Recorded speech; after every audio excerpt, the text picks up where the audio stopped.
Nutrition in plants complete कर लिया है अपनी दो वीडियोस के अंदर, और वो आपने बड़े अच्छी तरीके से देखा भी और आपको आई होप समझ में भी आया होगा। उसके बाद मैंने उस चैप्टर के वीडियोस के अलावा मैंने उसमें कुछ नोट्स, कुछ PDF फाइल भी आपको डिस्क्रिप्शन में दी थी, तो वो आपने डाउनलोड कर ली होंगी। तो उसके बाद आपने वो चैप्टर अच्छी तरीके से किया भी होगा घर पे, और आप काफ़ी ज़्यादा बोर हो रहे होंगे, तो इसीलिए हमने और जो ऑनलाइन क्लासेस हैं वो हमारी स्टार्ट भी हैं, रनिंग में चल भी रही हैं। तो हमारा मेन मोटो यही है कि आप घर पर रहें, सेफ रहें, और उसके अलावा स्टडी पे फोकस भी करें, अपनी स्टडी भी करें टाइमली तरीके से। पर डे 1 to 2 आवर्स अगर आप अपनी स्टडी को देते हैं तब भी आप सफिशिएंट हैं। आपका जो टाइमिंग है, जो स्टडी का जो टाइमिंग है वो मेंटेन रहेगा, और आपके सारे व्यूज़, हर चीज़ आपको रिमेंबर रहेगी, जिससे आगे जाके जब भी स्कूल रीओपन होंगे तो आपको प्रॉब्लम्स नहीं आने वाली। ओके गाइस, तो हमारा नया चैप्टर है, चैप्टर का नेम है न्यूट्रिशन इन एनिमल्स। चैप्टर का नेम जो है उसी से आपको बड़े अच्छी तरीके से अंडरस्टूड भी कर रहे होंगे आप कि न्यूट्रिशन इन एनिमल्स का मीन्स क्या है। ओके, इससे पहले मैंने न्यूट्रिशन समझाया भी था, तो इस चैप्टर को पढ़ने में ना आपको ज़्यादा प्रॉब्लम नहीं आएगी। उसका रीज़न है कि इससे पहले हमारा था nutrition in plants, plants nutrition कैसे करते हैं, और इसमें है कि जो एनिमल्स हैं वो न्यूट्रिशन कैसे करते हैं। एनिमल्स में हम लोग इसमें ह्यूमन बींग्स के बारे में भी पढ़ने वाले हैं। तो न्यूट्रिशन का मतलब क्या है? खाना, भोजन करना ही न्यूट्रिशन होता है। वो process, feeding of food is known as nutrition. तो एनिमल्स भोजन या खाना कैसे खाते हैं, कैसे करते हैं, वो इस चैप्टर के अंदर है। Animals cannot prepare their own food like plants. Correct है, एनिमल्स प्लांट्स की तरह फूड को प्रिपेयर नहीं कर सकते। ठीक है, प्लांट्स मेनली कौन होते हैं? प्रोड्यूसर्स होते हैं। प्रोड्यूसर्स मीन्स क्या होता है स्टूडेंट्स? प्रोड्यूसर्स का मतलब होता है पैदा करना, बनाना। ओके, अब प्रोड्यूसर का मतलब होता है प्रोड्यूस करना, बनाना। इट मीन्स कि जो प्लांट्स हैं वो अपना फूड जो है वो क्या करते हैं? बनाते हैं by the process of photosynthesis. But animals ऐसा नहीं करते। एनिमल्स होते हैं डिपेंडेंट। एनिमल्स कौन होते हैं? डिपेंडेंट। डिपेंडेंट का मीन्स होता है किसी दूसरे के ऊपर डिपेंड रहना। तो एनिमल्स किसके ऊपर डिपेंड रहते हैं? प्लांट्स के ऊपर। ओके, तो animals depends on plants. They depend upon plants either directly or indirectly for food. या तो डायरेक्टली तरीके से फूड पे डायरेक्टली तरीके से डिपेंड रहते हैं या इनडायरेक्टली, है ना। अब डायरेक्टली तरीके से आप समझते होंगे प्लांट्स पे कैसे डिपेंड रहते हैं। जैसे एग्जांपल में मैंने जिराफ ले लिया या हर्बीवोरस एनिमल्स ले लिए। जिराफ क्या करता है कि प्लांट्स को खाता है, पेड़ पौधों को। उसकी गर्दन काफ़ी लंबी होती है, तो वो डायरेक्टली किसके ऊपर डिपेंड हो गया? प्लांट्स के ऊपर। वहीं अगर मैं एनिमल्स की बात करता हूँ, जैसे हम लोग अपनी बात करें, हम लोग डायरेक्टली तो प्लांट्स के ऊपर डिपेंड नहीं है। क्या हम डायरेक्टली पेड़ पौधों को खा जाते हैं? ऐसा तो है नहीं। क्यों स्टूडेंट्स? ऐसा नहीं है ना। ऐसा तो है नहीं कि हमने पौधा देख लिया और हमने उसको तोड़ा, उसकी पत्तियां वहाँ से प्लग करी और खा ली। ऐसा होता है क्या? नेवर, ऐसा नहीं होता है। हम लोग क्या करते हैं? इनडायरेक्टली तरीके से प्लांट्स के ऊपर डिपेंड होते हैं। प्लांट्स क्या करते हैं? फूड को प्रिपेयर करते हैं। वो फूड क्या होता है बाद में? जैसे एग्जाम्पल ले लेते हैं हम, गेहूँ, वीट, है ना। गेहूं की फसल होती है, रबी की क्रॉप होती है। तो हम क्या करते हैं उसमें से गेहूं को जब पक जाते हैं तो गेहूं को काट के और उसके दाने दाने अलग कर लेते हैं और उसके बाद में मार्केट में सेल कर देते हैं। तो सोल्ड करने के बाद क्या होता है कि जो लोग हैं वो क्या करते हैं? मार्केट से गेहूं को खरीद लेते हैं, परचेस कर लेते हैं वन टाइम, और उसके बाद उनको गेहूं की सफाई करके अच्छी तरीके से धो के, सुखा के, सफाई से क्या करते हैं? उसका आटा बनवा लेते हैं। अब आटे को हम क्या करते हैं? अब डायरेक्टली आटा तो खाते नहीं हैं। ऐसा नहीं होता है ना। तो वो कितना लंबा प्रोसेस है, तो कहीं ना कहीं इनडायरेक्टली तरीके से ही डिपेंड है। अब क्या करते हैं? उसके बाद आटे को लगाएंगे, फिर उसको जो भी बनाते हैं, आप चपाती बनाए, रोटी बनाए, जो भी है उसको बनाते हैं, सेकते हैं। सेकने के बाद तब कहीं जाके आप उसे खाते हैं। या उस आटे से बिस्किट बनते हैं, टोस्ट बनते हैं, मैदा बनती है, और बहुत सारी चीज़ें मैन्युफैक्चर होती हैं। तो ये इनडायरेक्टली तरीके से हम किसके ऊपर डिपेंड हो गए स्टूडेंट्स? किसके ऊपर डिपेंड हुए इनडायरेक्टली तरीके से? प्लांट्स के ऊपर। ओके, तो एनिमल्स डिपेंड ऑन प्लांट्स। अब एनिमल्स की कैटेगरी 3 कैटेगरीज हैं, हर्बीवोरस, कार्निवोरस और ओमनिवोरस। हर्बीवोरस कौन होते हैं? Herbivorous are those which directly eat plants. Herbivorous वो पौधे होते हैं जो डायरेक्टली प्लांट्स को क्या करते हैं? खाते हैं। On the other hand carnivorous are those which eat herbivorous that is other animals. Carnivorous वो एनिमल्स है जो डायरेक्टली दूसरे एनिमल्स को खा जाते हैं। जैसे एग्जांपल में हमने ले लिया टाइगर। टाइगर क्या करता है, दूसरे एनिमल्स को खा लेता है, तो वो कौन है, कार्निवोरस है।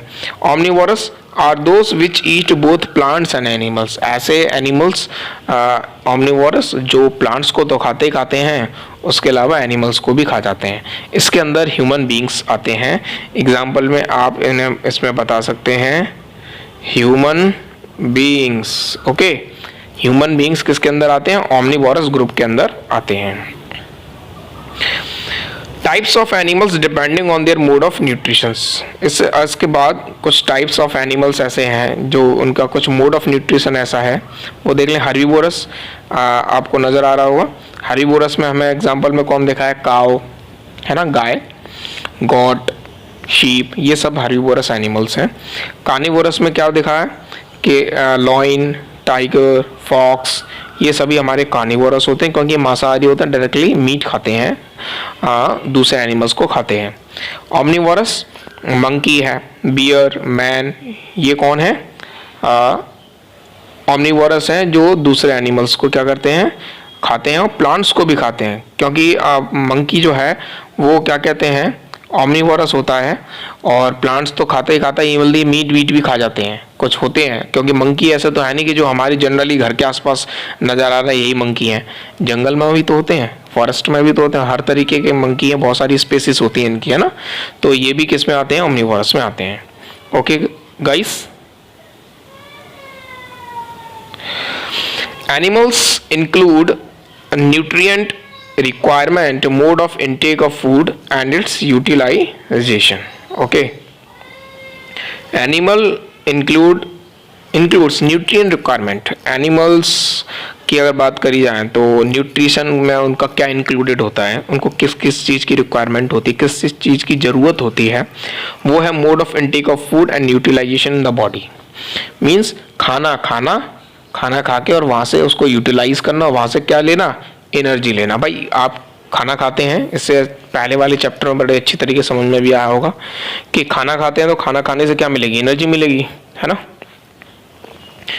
या आप 6th क्लास में ही पढ़ के आए होंगे, फर्स्ट चैप्टर फूड से रिलेटेड होता है ना, कंपोनेंट्स ऑफ फूड वगैरह 6th क्लास में आपने पढ़ा होगा।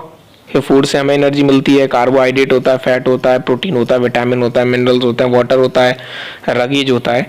ये सारी चीज़ें आप क्लास 6 में पढ़ के आए होंगे, तो आपको अच्छी तरीके से आप उस चीज़ को समझ सकते हैं। Each and every animals requires food for energy to perform various activities like running, walking, jumping, reading, etc.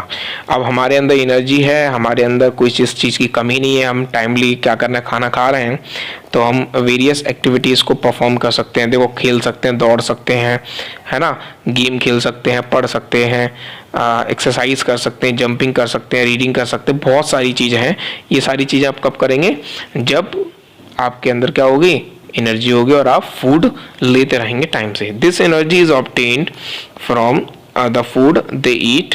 In order to obtain energy the food that they eat need to be digested and then assimilated. अब ये जो energy है जो आपको food से मिली है ना, तो ये क्या करती है, जो एनर्जी है आपकी बॉडी में, फूड जब जाता है तो वो डाइजेस्ट हो जाता है, वहाँ से आपकी बॉडी को एनर्जी मिलती है, अलग अलग चीज़ें मिलती हैं, है ना, और उसके बाद ये एसिमुलेट होती रहती है बॉडी के अंदर आपकी एनर्जी, है ना। जो भी आप काम करते हैं उसमें आपकी ये एनर्जी यूटिलाइज होती रहती है। आप 3 घंटे बोल लो, आप 4 घंटे बोल लो। अब जैसे मैं एक टीचर हूँ, तो मैं अगर 4 घंटे पढ़ाऊँगा, 5 घंटे पढ़ाऊँगा, 6 घंटे पढ़ाऊँगा, तो मेरे अंदर से क्या कमी होगी, एनर्जी की कमी होती चली जाएगी। फिर अगर मुझे दोबारा से एनर्जी चाहिए स्टूडेंट्स, तो एनर्जी कैसे आएगी, एनर्जी आएगी, मैं खाना खा लूँगा, पानी पी लूँगा टाइमली तरीके से, तो ये सब क्या है, मेरे को एनर्जी हो जाएगी, फिर से मैं दोबारा से एनर्जेटिक हो जाऊँगा। Digestion is the process of breakdown of complex components of food substances into simpler form. Digestion क्या प्रोसेस है, डाइजेशन एक ऐसी प्रोसेस है हमारे बॉडी के अंदर होती है, डाइजेशन, है ना। देखो, स्टमक में जाके फूड आपका क्या होता है, स्टोर्ड हो जाता है ना। अगर आपसे पूछा जाए कि डाइजेशन प्रोसेस स्टार्ट कहाँ से होती है, हमेशा आपका आंसर होगा mouth.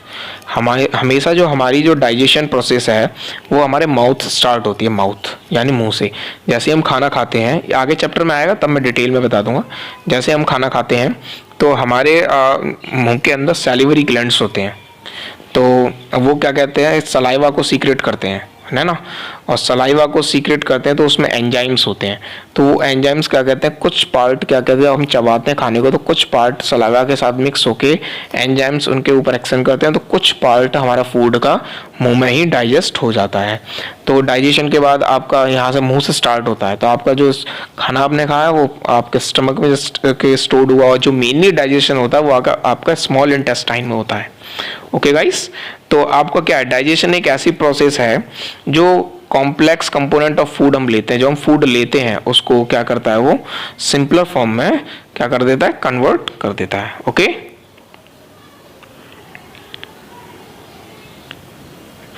Different modes of taking food, कौन से डिफरेंट मोड्स ऐसे हैं जो हम क्या कहते हैं, मोड्स ऑफ टेकिंग फूड है। जैसे different organism take food in various ways, जितने टाइप्स के ऑर्गेनिज्म होंगे उनका क्या कहते हैं, खाने का तरीका भी अलग होगा। जैसे हमारा खाने का तरीका क्या, हम चबा के खाते हैं ना, हमारे पास टीथ होते हैं, तो हम लोग क्या करते हैं, खाने को अंदर ले जाते हैं, जैसे मुंह में रखते हैं, फिर हम उसे चबाते हैं और उसके बाद क्या है, बॉडी के अंदर ले जाते हैं।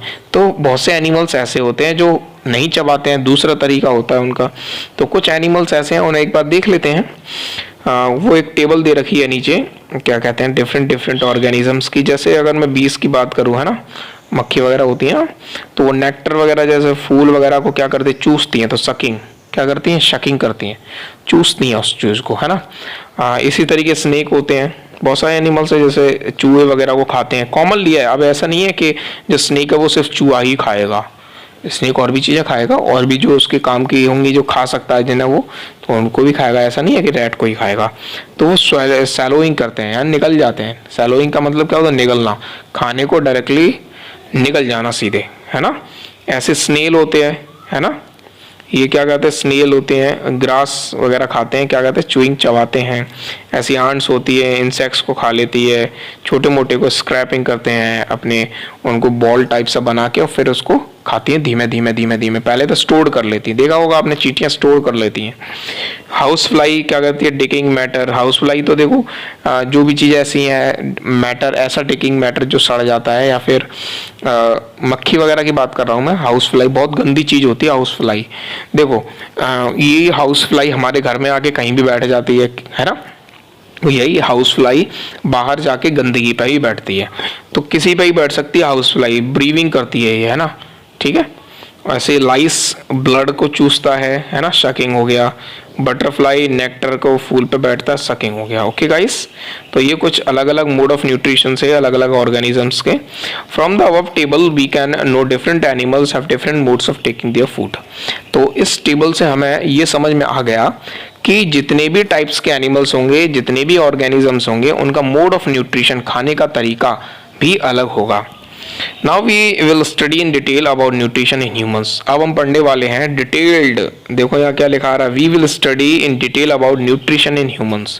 अब हम लोग ह्यूमन बींग्स के बारे में पढ़ने जा रहे हैं, और ह्यूमन बींग्स कैसे फूड को इनटेक करते हैं, कैसे डाइजेस्ट करते हैं, कैसे असेम्बलेट करते हैं, ये पूरा इसमें क्या हो जाएगा, इंक्लूडेड हो जाएगा। ओके, देखो digestion in humans. Okay guys, humans take food through mouth, सब जानते हैं। अब ये मत कहना आपके सर हम नहीं जानते, क्योंकि हम भी ह्यूमन बींग्स, आप भी ह्यूमन बींग्स हैं, जो भी मेरे से इस वीडियो को देख रहे हैं वो सब ह्यूमन बींग्स ही हैं, कोई एनिमल तो देख नहीं रहा है। तो ह्यूमन बींग्स क्या करते हैं, माउथ से खाने को लेते हैं, सब खाना माउथ से ही लेते हैं ना, माउथ से खाते हैं ना, ऐसा तो नहीं कोई किसी और से खाता हो, ठीक है ना। तो humans take food through mouth, हमने मुंह के थ्रू हम खाना खाते हैं। डाइजेस्ट द फूड, फूड को डाइजेस्ट करते हैं। Finally the undigested food are removal from the body, है ना। और उसके बाद जो खाना बच जाता है, जो वेस्ट मटेरियल है, हमारी बॉडी का किसी के काम का नहीं है, तो हम उसे क्या करते हैं, रिमूव करते हैं बॉडी से, है ना। अब रिमूव करते हैं, आगे बता देंगे, है ना। रिमूव कैसे करते हैं, सुबह सुबह जाते हैं सब, है ना, सुबह सुबह जाते हैं कि नहीं जाते फ्रेश होने के लिए, तो वो रिमूवल ही होता है ना। तो जो बॉडी में बच जाता है ना, अनडाइजेस्टेड फूड है। The food passes from oral cavity and finally the digested food is detected through anus, defecated through anus. अब एनस वही वर्ड है, एनस आप कह सकते हैं वो चीज़, वो ऑर्गन हमारा जहाँ से अनडाइजेस्टेड फूड बॉडी के बाहर आता है, ओके, वो एनस होता है। तो food passes from oral cavity, तो हमारी ओरल कैविटी देखो इसमें नज़र आ रही है, ये रही ओरल कैविटी। तो हम जैसे माउथ के थ्रू लेते हैं वो ओरल कैविटी होती है, और फाइनली जो फूड अनडाइजेस्टेड होता है, जो बच जाता है, वो कैसे एनस के थ्रू बाहर होता है। तो आप कह सकते हैं कि sir the removal of undigested food through the body is out from the anus, या out through the anus, anus के द्वारा बाहर हम लोग कर देते हैं। लेकिन अगर पूछा जाए कि हम इनटेक कैसे करते हैं, तो इनटेक करते हैं हम ओरल कैविटी यानी माउथ से, ओके। इस चार्ट को मैं थोड़ा समझा देता हूं आपको, क्या है। देखो, सबसे starting from oral cavity, oral cavity से स्टार्टिंग होती है, देन सैलिवरी ग्लैंड, ये उसके बाद सैलिवरी ग्लैंड है, हमारे माउथ के अंदर ही होता है सैलिवरी ग्लैंड, ओके। और देन हमारा ये ईसोफेगस दे रखा है, ये जो फूड पाइप है, ऐसे ये वाला ये जो फूड पाइप है, इसे हमने नाम देते हैं ईसोफेगस, इसे फूड पाइप बोला जाता है। और ये लीवर है, ये स्टमक है ना, उसके बाद नीचे गॉल ब्लैडर है, देन पैनिक्रियाज है, लार्ज इंटेस्टाइन है ना, स्मॉल इंटेस्टाइन है, और ईसोफेगस नज़र आपको पता नहीं स्क्रीन पे क्लियर आ रहा है कि नहीं आ रहा, ईसोफेगस है, ईसोफेगस, ओके। तो ईसोफेगस और सैलिवरी ग्लैंड, तो ये कुछ इंक्लूडेड हैं। तो ये सभी पार्ट हमारे किसके हैं, हमारी पूरे इनटेक ऑफ फूड से लेके क्या कहते हैं रिमूवल ऑफ अनडाइजेस्टेड फूड तक हमारी बॉडी के सभी ऑर्गन हैं जो इसमें इंक्लूडेड होते हैं, जो पार्टीशन करते हैं। It is a complex process involving following steps, एक कॉम्प्लेक्स प्रोसेस और इसमें फॉलोइंग स्टेप्स हैं, ओके गाइस। सबसे फर्स्ट प्रोसेस की अगर आप बात करेंगे तो फर्स्ट प्रोसेस इज आपका होगा इंजेशन, क्या होगा, इंजेशन। तो इंजेशन क्या, ingestion refers to the intake of food, ingestion का मीन्स ही होता है intake of food, okay. Ingestion take place through mouth, ingestion का मतलब होता है खाने को लेना, खाना शुरुआत करना, स्टार्टिंग। अब स्टार्टिंग आप कहाँ करेंगे, माउथ से, तो injection takes place through mouth, तो माउथ के थ्रू क्या हो गया, आपका इंजेक्शन स्टार्ट हो गया। और आप इंजेक्शन का मीन्स क्या है, इनटेक ऑफ फूड है, ओके। डाइजेशन क्या है, देखो अगर आपको वीडियो अगर समझ में आती है ना, तो आप लाइक ज़रूर किया करो, क्योंकि लाइक से क्या होता है कि जैसे जैसे जितने वीडियोस पर लाइक आते हैं तो उससे हमारा जो मोटो है मेन, तो हमें थोड़ा अच्छा भी लगता है, इंटरेस्ट भी आता है, तो हमें ऐसा लगता है कि बच्चे जो वीडियोस को देख रहे हैं वो अच्छी तरीके से समझ भी रहे हैं, इसीलिए वो लाइक कर रहे हैं, है ना। तो लाइक ज़रूर किया करो वीडियो को, और क्या कहते हैं अच्छी तरीके से समझा करो, और डाउट हुआ करें तो कमेंट किया करो, डाउट में कमेंट भी आनी चाहिए, डाउट है तो, है ना, तो डाउट में कमेंट किया करो, या आप अच्छे अच्छे कमेंट किया करो, आपको वीडियोस अच्छी लगी तो कमेंट करो, आपको करना चाहिए। देखो अगर आप ऑनलाइन का सिस्टम यही है, अब देखो जैसे जैसे हम आगे फ्यूचर में चलते चले जाएंगे वैसे वैसे ऑनलाइन एजुकेशन काफ़ी ज़्यादा कैसी जाएगी, बढ़ती चली जाएगी, है ना, अपर लेवल पे पहुंच जाएगी हमारी ऑनलाइन एजुकेशन। तो आपको अभी से आना चाहिए ये सारी चीज़ें। आप छोटे बच्चे हैं कोई बात नहीं, लेकिन आप बड़े भी तो होते जा रहे हैं, तो बड़े होते जाएंगे तो चीज़ें सीखते चले जाओगे, तो सीखोगे आप अभी से सीखोगे। तो वीडियो अच्छी लगा करे तो लाइक किया करो, ओके। और चैप्टर पूरा पढ़ना है, जितनी देर की वीडियो है 20 मिनट्स की, 25 मिनट्स की या 30 मिनट्स की, पूरी देखा करो, ओके। डाइजेशन क्या है, digestion refers to the breakdown of ingested food into simpler form. Teeth, stomach, small intestine and secretion from various glands helps in digestion, okay. Digestion क्या है, digestion refers to the breakdown of ingested food. digestion का means है पाचन, जो हमारा खाना क्या होता है, डाइजेस्ट होता है, पचता है, और उसमें ब्रेक डाउन होता है। जो कॉम्प्लेक्स फूड होता है, जो इंडाइजेस्टेड है, इंडाइजेस्टेड का मतलब पचा तो है नहीं, वो भोजन हमारा जो हमने खाना खाया है उसको, यानी आप कह सकते हैं अभी मैंने जिस पढ़ाया था डाइजेशन का मीन्स ही क्या होता है, आपका होता है इंजेस्टेड फूड, डाइजेस्टेड फूड, या फिर आप कह सकते हैं कॉम्प्लेक्स फूड। सिंपली वे में आप कॉम्प्लेक्स फूड कह सकते हैं। कॉम्प्लेक्स फूड क्या होता है, सिंपलर फॉर्म में चेंज हो जाता है, उसी चीज़ को डाइजेशन होता है। अब डाइजेशन की स्टार्टिंग देखो टीथ, मैंने अभी जस्ट आपको ऊपर स्टार्टिंग में ही पढ़ाया था चैप्टर के कि टीथ यानी माउथ से स्टार्ट होता है, then stomach, then small intestine, secretion from various glands help in digestion, और बाकी अलावा जो और भी ग्लैंड्स होते हैं जो उसमें हेल्प करते हैं वो भी इसी में पार्ट करते हैं। ओके, एब्जॉर्प्शन क्या है? Absorption refers to the process in which digested food is absorbed into the body fluids, blood and lymph। Body fluids का मतलब क्या होता है? हमारी बॉडी के अंदर वो चीज़ें जो लिक्विड वे में है तो वो होती हैं हमारे ब्लड होता है, एक लिम्फ्स होती हैं। Small intestine plays a major role in absorption. Absorption का मतलब होता है, एब्जॉर्ब का मतलब क्या होता है? शोषित करना, है ना? हिंदी में तो नहीं समझ रहे, साइंस की लैंग्वेज में ही समझते हैं। एब्जॉर्ब करना, सोखना। तो एब्जॉर्ब क्या करेंगे भाई? हमने क्या कहता खाना खाया है, तो खाने से हमें अब आपका खाना तो डाइजेस्ट होके किस में बदल गया? कॉम्प्लेक्स से सिंपल में हो गया।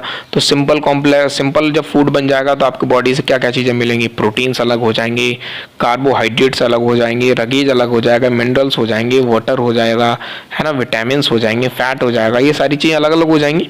तो ये सभी चीज़ें अलग अलग हो जाएंगी। तो हमारा जो स्मॉल इंटेस्टाइन है वो क्या करता है? एब्जॉर्ब करता है। क्या करता है स्टूडेंट्स? एब्जॉर्ब, इन चीज़ों को एब्जॉर्ब कर लेता है। देन उसके बाद एसिमिलेशन होता है। एक चीज़ और, मैं इस वीडियो को जब एंड करूँगा, जब भी ये वीडियो ख़त्म होगी मेरी, तो इस वीडियो के साथ मैं अपने चैनल के डिस्क्रिप्शन बॉक्स में इस बुक का इस चैप्टर को कंप्लीट आपको दे दूंगा।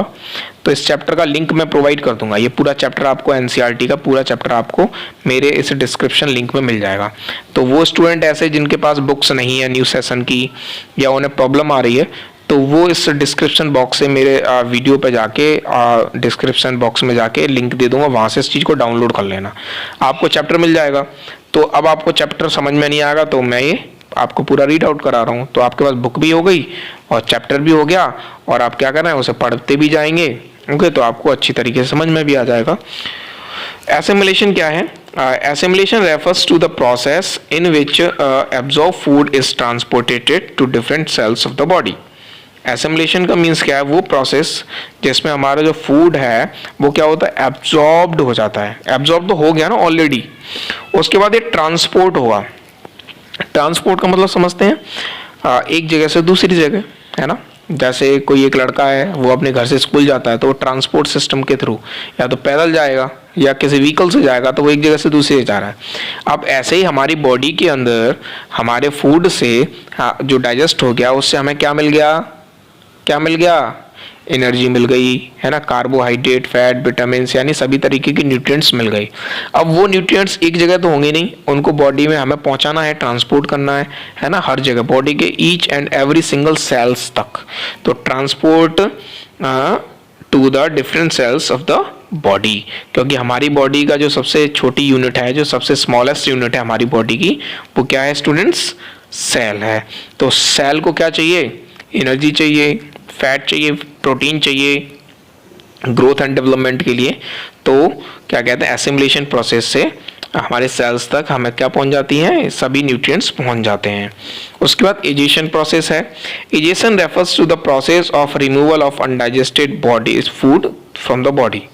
देखो, अनडाइजेस्टेड फूड, अब आपने पूरा खाना खा लिया। अब देखो, अनडाइजेस्टेड फूड को मैं आपको एक एग्जांपल से समझाऊंगा, ध्यान से सुनना है। कैसे? ऑरेंज देखा है आपने? ऑरेंज, क्या आप ऑरेंज डायरेक्टली खा लेते हैं? नहीं खाते ना। ऑरेंज का जूस पिया है, वेरी गुड, अच्छी बात है। मौसमी का जूस पिया होगा, ग्रेट। तो आपने ऑरेंज का ले लेते हैं। ऑरेंज का आप क्या करोगे? ऑरेंज को सबसे पहले उसका छिलका उतारोगे। ओके, छिलका उतार लिया, फिर आप उस ऑरेंज को किस में डालोगे? जूसर में डालोगे। तो आप जूसर में देखोगे, जब जूसर में डालने के बाद जब उसका जूस तो एक तरफ निकल के आ जाता है और उसमें से कचरा एक तरफ हो जाता है। ओके, तो यही एग्जांपल है। देखो, जो मेन चीज़ होती है, जिस चीज़ की हमें रिक्वायरमेंट है वो तो हमने अलग कर लिया, और जिस चीज़ की हमें रिक्वायरमेंट नहीं है वो हमने अलग कर दिया। ऐसे ही एज इट इज सेम हमारी बॉडी करती है। बॉडी क्या करती है कि जो हमारी बॉडी को रिक्वायरमेंट है, जिस चीज़ की ज़रूरत है, वो तो वो सेफ रख लेगी, है ना। और उसके बाद जितनी भी ऐसी चीज़ें हैं जो उसके काम की नहीं है, बेकार हैं, तो वो क्या होगा? बॉडी से बाहर जानी है। तो बॉडी से बाहर जाएंगे तो उसी चीज़ को एजेशन बोला जाता है। Removal of undigested food through the body from the body. हमारी बॉडी से जितना भी अनडाइजेस्टेड फूड होता है, अगर हम उसे रिमूव करते हैं तो वो चीज़ ही या वो प्रोसेस ही आपका कौन सा होता है, इजेशन होता है। और इसमें सबसे ज़्यादा मेन जो रोल प्ले करता है वो आपका लार्ज इंटेस्टाइन है। Large intestine plays a major role in egestion. Okay guys, तो आपसे अगर ये भी क्वेश्चन आता है एग्जाम में कि which organ plays a major role during egestion, तो आपका करेक्ट आंसर हो जाएगा large intestine. Okay, next, parts of digestive tract in humans. वो पार्ट्स जो ह्यूमन डाइजेस्टिव सिस्टम में ट्रैक्ट हैं या जो इंक्लूडेड है, जो पार्टीशन करते हैं, वो कौन से हैं? The digestive tract in humans starts from mouth and ends at anus. This is called alimentary canal. Sorry guys. अगर पूछा जाए एलिमेंट्री कैनाल क्या है, एलिमेंट्री कैनाल क्या होता है, तो एलिमेंट्री कैनाल है आपका कि इट स्टार्ट फ्रॉम माउथ। तो देखो मैं एलिमेंट्री कैनाल इसमें पूरा दे नहीं रखा, मैं आपको बोलता जाऊंगा, आपको याद कर लेना है, या फिर आप चाहो तो इस वीडियो को दोबारा से रीप्ले कर करके जो मैं बोलने वाला हूँ उसको आप नोट डाउन कर सकते हो। देखो सबसे फर्स्ट पार्ट एलिमेंट्री कैनाल का स्टूडेंट्स होता है हमारा माउथ। ओके, या फिर आप कह सकते हैं ओरल कैविटी। ओरल कैविटी कहो या माउथ कहो सेम है। देन उसके बाद हमारा आता है माउथ हो गया, देन उसके बाद आपका आता है ईसोफेगस। ओके, अब माउथ में ही ओरल कैविटी के अंदर ही आपका सैलिवरी ग्लैंड्स इंक्लूडेड हो गया, तो सेकंड नंबर पर कौन सा आएगा, ईसोफेगस। ओके, ईसोफेगस के बाद मेन रोल प्ले कौन करेगा, स्टमक करेगा। ओके, स्टमक हो गया। स्टमक के बाद आपका जो फूड है वो कहाँ जाता है, स्मॉल इंटेस्टाइन में जाता है, तो स्मॉल इंटेस्टाइन हो गया।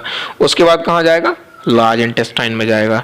लार्ज इंटेस्टाइन के बाद कहाँ जाएगा, इजेशन प्रोसेस होगा ना, लार्ज इंटेस्टाइन से इजेशन होगा, देन एनस आ जाएगा। ओके गाइस, तो ये हमारी पूरी एलिमेंट्री कैनाल होती है। तो आप देखो वही है same as it starts from oral cavity यानी माउथ, उसके बाद ईसोफेगस, उसके बाद स्टमक, उसके बाद आपका आ गया small intestine, then large intestine, then anus. ये नीचे जो बॉटम पे है ये एनस है। ओके, अब इसमें लीवर, गॉल ब्लैडर और पैनिक्रियाज भी रोल प्ले करते हैं ड्यूरिंग डाइजेशन, है ना।